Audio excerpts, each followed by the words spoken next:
Wildhouse, otherwise known as the Freedom Zone. In Carte Blanche Alley, off Parents Way Road, Orphansville. We can play loud music till midnight, dance till dawn, eat nothing but chocolate, stop washing behind our ears. Well, maybe we could, apart from one thing. Is that you, Natalie? Yes, Mrs. Tinge. Mrs. Tinge is helping Dad to look after us while Mum's away in the States. She's sort of a cross between Mary Poppins, Florence Nightingale, and Attila the Hun. Everything is clean to within an inch of its life, and anything left lying about is instantly chucked away.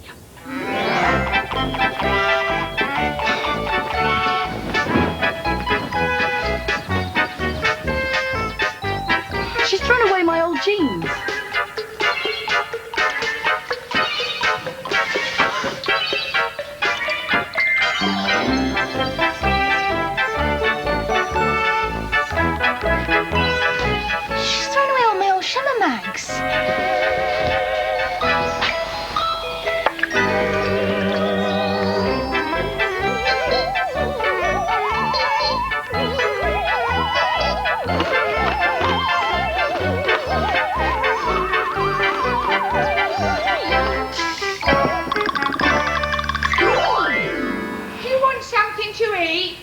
I'll just go and put my stuff in my room first.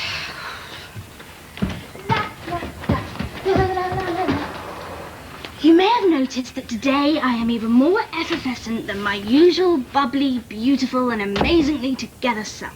Nope. Now, why should this be? Search me. I don't think I'd ever want to do that. So, why all this sudden joie de vivre? You finally flipped? I've got a new, well, boyfriend. Oh, yuck! His name's Dave. Yuck! Dave Thompson. Yuck! Oh. What about Chris Kitto? I thought he was your boyfriend.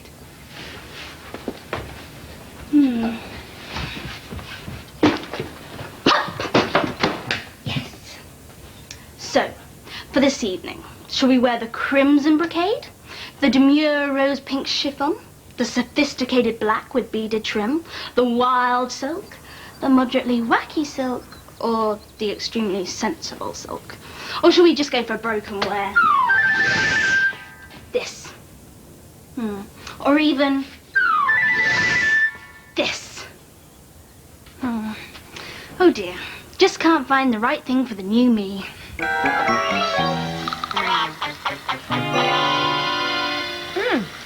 They're very good muffins. What is it? Parkin. Did you make it yourself? Yes, and I made the honey. Well, my bees did. Wow, bees! Glad you like it. I believe in feeding the inner man. What about the inner dog? And there's something here for Jasper as well. Where have you been all my life?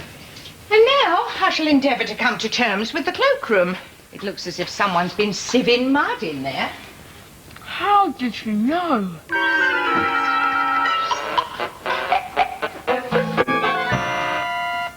What's this? Oh, parking. How many bits have you had? 5, 6, I don't know. You'll need a parking meter. No way.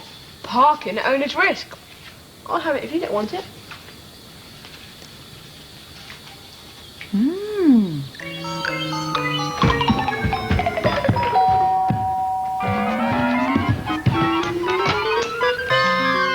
Oh, it's you. Yeah. Hi. I was just wondering if you'd like to come to a barbecue on Saturday. I'm afraid I can't manage Saturday night. Well, it's at lunchtime. I still can't manage it, sorry. What about Sunday? No, sorry, it's a very busy weekend. A family thing, we're all going out. No, we're not. I'm just waiting for a lift. Oh, right. Well, I'll see you around then.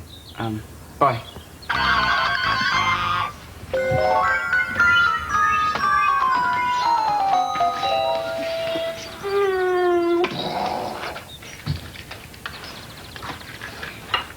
What's this? Parking.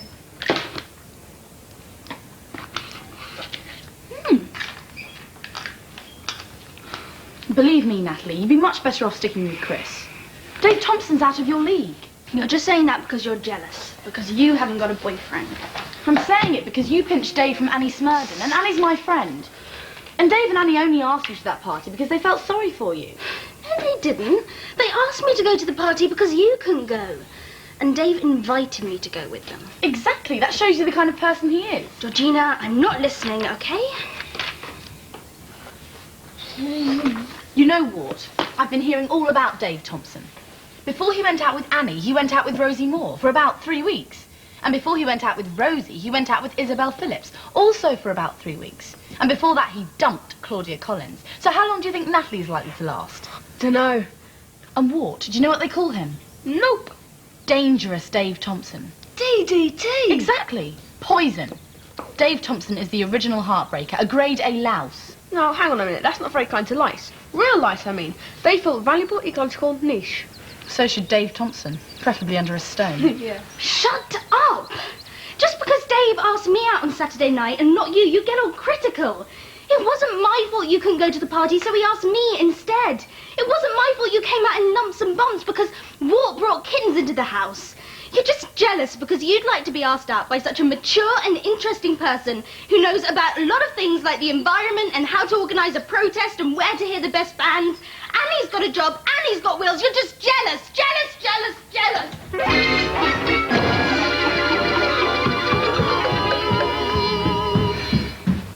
They've got 14 legs. What? With lice. Ah, tea. Cola. Oh, I'll put the kettle on, Arthur. Wouldn't suit me. Arthur. Okay. Thank you. Ooh, what's this? Parkin. I think I can find a parking space. 1 or 2 parking places. Double parking. Not a patch on Granny's. Granny's is unbelievable. You could roof a shed with it. Oh, your father rang today, Georgina. Dad, why? They're coming home. Great. Oh, that's terrific. When are they coming? They're mad archaeologists. They've been away for yonks, digging up the right-hand corner of the Mediterranean. Oh, but does this mean I'll have to... Oh, no, they're not going to move you again before your A-levels. And they're only coming for a short time, so they're going to come here. Here? Well, it couldn't have happened at a better time, actually. I've been asked to go to Belgium for a couple of months. I was going to refuse, and then George rang. So they're going to come here, do some house-sitting. You've asked Dad to house it. He's a domestic disaster, you know that. He's your brother. Yeah, but they've got to stay somewhere. The only reason they became archaeologists in the first place is that most of the stuff they dig up is broken already. And nobody else wants it. I mean, have you ever seen him trying to empty a vacuum cleaner? It's pathetic. I don't really mind Dad going to Belgium. I mean, I'm going to miss him, but it's not like we actually need him to do loads of cleaning and washing and stuff, because he just floods the kitchen and burns holes in things. And there aren't any hippos or golden eagles or wallabies in Belgium. In fact, I don't think there's anything in Belgium, so I'm not jealous. Except I am jealous, because Dad's going to Belgium and Mum's going to America, and I'm stuck here, and I'm a kid, and I'm meant to have fun, and they're meant to stay at home doing boring jobs and make you tea and tell you off when you spill jars of pond water on the sofa. When I'm older, and Mum and Dad are really, really old, I'm going to spend all my time in the Serengeti Park and the Congo lowlands and places like that. And I'm going to send them postcards saying I'm having a brilliant time photographing zebras and making films about silverback gorillas. And I hope it's raining at home and there's nothing good on telly, because you went off to America and Belgium and left me at home, so there. Hello? Hello, Gina. Hi, Annie. How are you? All right, I suppose. You don't sound all right to me. Oh, now, Annie, you know what Dave's like. He's a louse. Not worth it. No, he isn't. But you just don't understand him. And I miss him so much, Gina. Hey, guess what? My parents are coming back soon, and I want to try and take my driving test to impress them. Just think if I can wave a driving licence at them. Do you really think you're ready to take your test yet, Gina? I mean, remember when you hit that wall? Nah, that was only a gatepost. Hey, Annie, I've just thought. Your mum taught you to drive, didn't she? Yes. Well, do you think she could take me out for some practice? Maybe. I tell you what, I'll get my mum to give you some driving practice if you get Natalie to give up Dave.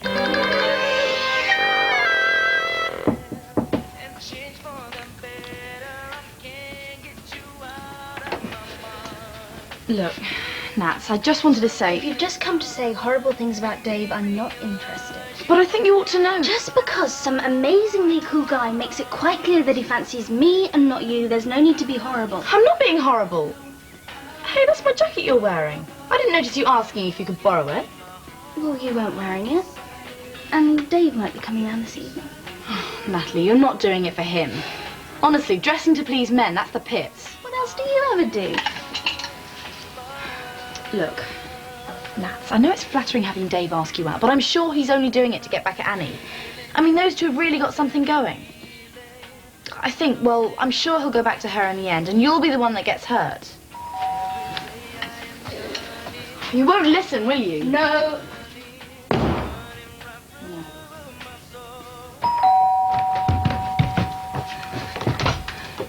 Hey, Natalie. And how's my favourite girl? Cool. Do you fancy a walk? Sure. I've got an hour before work. Natalie, what about your supper? She can have a supper when she gets back, can't we? Yeah. Who's the old dear in the penny? Is that your mother? It's a long story. Young people these days. Yeah, I'm sorry, Mrs. Tinge. Natalie doesn't normally behave like that. No, it's usually Georgina. Thank you, Arthur. If only Dave could write at the same time as Chris. They might have had a fight, you know, like stags, locking antlers. Crash, bang, wallop. Yeah. That's right, Arthur. But with bees now... It would have been Nat and Georgina fighting. Rival queens. Indeed it would. I've seen it many a time. Have you? Things haven't been going too well lately, have they? Life hasn't been treating you as you deserve. Would it help you to think of life as a tennis racket? You see, you get a basic framework with lots of strings attached, and you spend a lot of time wanting to hit something with it. Dave Thompson. Well, try to think of life more as a tennis court. Eh? Up above, you have the clear blue sky, and the court looks green, smooth and beautiful, but below it, there are lots of wriggly, slimy things. Dave Thompson. You don't want to be helped, do you? Lucky drink, lemon barley water. Oh. I didn't say it was nice, I just said it was lucky. Lucky shirt, mid-blue with a double cuff, and don't forget to wear a tie. Dad, did you know Miss Tinge keeps bees? She's got 12 hives. She says I can go see them one day. Do you think I keep bees, Dad? Well, it'll take a lot of looking after. Some of the equipment's really expensive. In fact, you could get stung for it. That's a joke, yeah? 2 meanings of sting. I'm wasted here. Miss Tinge says you're supposed to go and tell the bees your news. It's an old country custom. In that case, you'll never make a beekeeper. Hello, bees. Today I did a lot of swaps. I swapped a plastic spider for an emperor and a couple of penny sweets for something revolting that was free with breakfast cereal. With that quality of news, the bees would be packing their little suitcases within a week. Yeah, but it's a lot better than, hello, bees. Today Matt Jinx asked me out for the millionth time. But I said no. And Joanna's getting married, but I'm not. Boo-hoo-hoo. That's not fair. Okay, that's enough. Let's just make some coffee, do the washing up. Natalie, supper's in the oven. I'll just go up to my room first. Yeah, have it now. Mrs. Tinge spent a lot of time preparing it. Natalie, what are you... Nat! What are you doing? I thought you were going for a walk. Well, it was a walk. Except we went on Dave's moped, down by the river. That's a footpath. And I fell off. Well, we both fell off. It overturned. Well, were you wearing a helmet? Dave was wearing the helmet. Well, there was only one. Natalie, you are never, I repeat, never to go on that thing again without a helmet. Do you hear me? Yes, Dad. And did he bring you back home? No, he had to get to work at the DIY store. Arthur, go and get the first aid kit.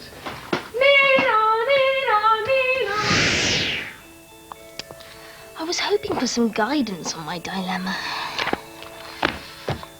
It's the sort of problem that seemed very glamorous when I was young and didn't have a boyfriend at all. You know, torn between two lovers and all that. But now, I know everyone thinks Dave is wrong. Gina says it's the worst thing you can possibly do. We women are supposed to stick together against male oppression. Stealing someone else's man is an assault on the sisterhood. You deserve to be excluded from womankind, you do. But you can't take what doesn't want to be taken, can you? And anyway, I don't much fancy Annie as a sister. Ouch. Oh, I don't have time to write to dear Alice for advice before I have to make the decision. Usually, in a situation like this, I look at everyone else's problems and try to imagine what Alice would say about mine. It's not working very well this time. Dear torn heart, your problem is not what it seems. You think it is a simple choice between one boy and another. But there are deeper issues here which could affect more than your love life. For example, how will your friends ever trust you if you become known as someone who might try to steal their man? After all, stealing someone else's man is an assault on the sisterhood. That is so typical of Shimmer. What does Alice know about the real world? She's probably over 80 and surrounded by cats and busy Lizzies.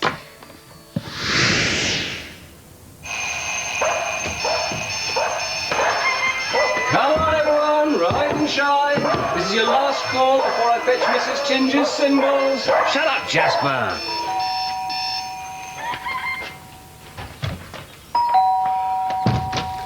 Is Gina in? Yes, I think she's in the bathroom. Gina! Gina! What's wrong? Did you ask her? Yes, Will but she do it? Please say she'll do it. She won't listen to me. You'll have to ask her yourself. Natalie, your face. Have you had a fight with Dave? No chance. Natalie, don't do this. Please give him up. I'm going crazy without him, and you hardly know him at all. Natalie!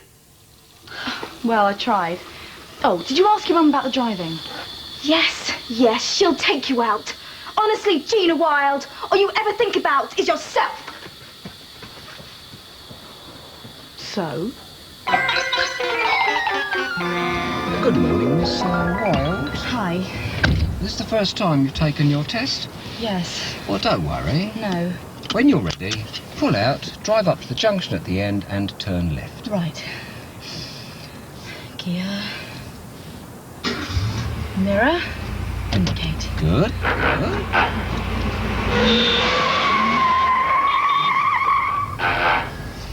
Excellent. Wasn't that... Shouldn't have been standing there, Miss Wild. Just carry on up to the end, turn left. Round here? Yeah, this is right, actually, but never mind. I expect you're a bit nervous. Just carry on. But this leads to the motorway. Is that a problem? No, except I thought learner drivers weren't supposed to... Excellent, Miss Wild. There's no fooling you. I can see you know your highway code. Just carry on to the roundabout, go all the way round and come back the way we came.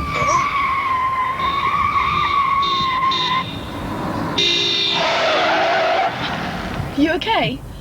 Oh, you're obviously a natural, Miss Wild. You must have been taught by a racing driver. Thanks. Isn't that... Well, take no notice, Miss Wild. We're now to do your emergency stop. I want you to brake as soon as I bang my clipboard down like this. Oops. Misty? Mrs. T? Mrs. T? Go and get Matt. Yeah, but I don't know if he'll... Now!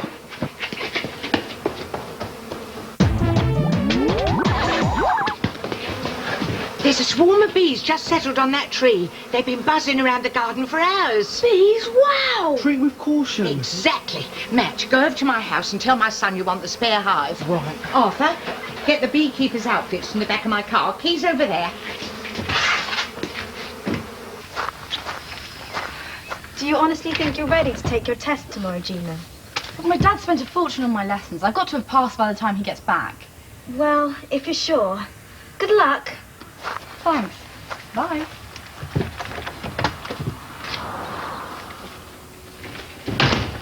Ah! It's an alien! No, it's not. It's me. Oh, pity. Is Matt's back? No, not yet. That's an android invasion. No, Gina, swarm of bees. Come on, Arthur. Mrs. T's going to put them in the hive. Wow. Hello? Dad, where are you? When are you getting here? Yes? Oh. Okay. Yeah, I'll tell him. Love to Mum. Bye. That is typical of my parents, just typical. Hi. Hi. Do we happen want to know whether NASA have lost any astronauts. Bees. Thought they used rockets. It's all Serena's fault. What is? Getting engaged. It's because of her your mother's not here and everything's awful. But your parents are coming. I thought you'd be pleased. No, they're not. What? Have you told Dad? Well, they are coming, but about 2 weeks later than they already said. Honestly, they're so unreliable. They never think about anyone else. I mean, I've arranged to take my driving test tomorrow because of them. Your driving test? It's great. Mrs. T just put the bees into the hive, and she says we can keep it at the bottom of our garden. Just think, our own honey. We can sell it. Yeah, and make beeswax and candles. Do you think that'll mind? I'll probably just say behave yourself. That's right. When a bee comes back to the hive, it wants to tell all the other bees where the best pollen is. So it does a sort of waggle dance like this.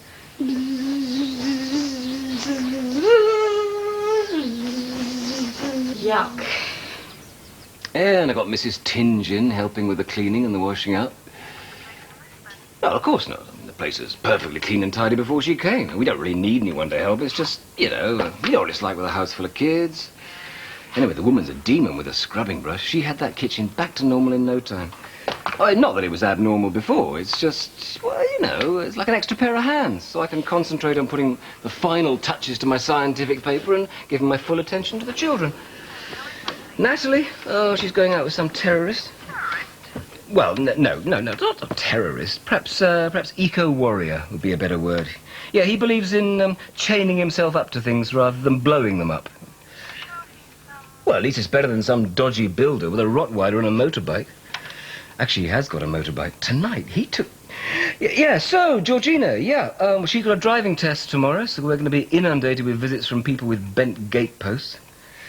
I tell you, Belgium is going to be absolute bliss. Well, all right, no. Perhaps bliss wasn't quite the right word, but, yes, of course I'll miss Arthur and Natalie, and, of course I'd much rather be with you and Serena in America, choosing wedding dresses. All right. Okay. Night. Oh, no, sorry, it's whatever it is there. Good afternoon.